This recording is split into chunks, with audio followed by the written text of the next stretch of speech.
How to use Proton VPN.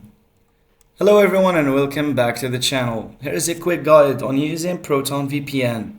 First of all, go to Proton VPN website on your device's app store. Follow the prompts to install the app on your device. Create a Proton VPN account if you don't have one.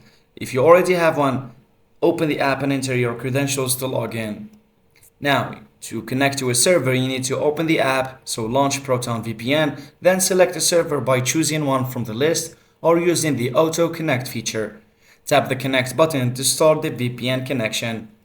For adjusting settings, for access settings, go to the Settings menu for options like Startup Behavior, VPN Control, VPN Protocol, and Kill Switch. For customization, you can adjust according to your preferences.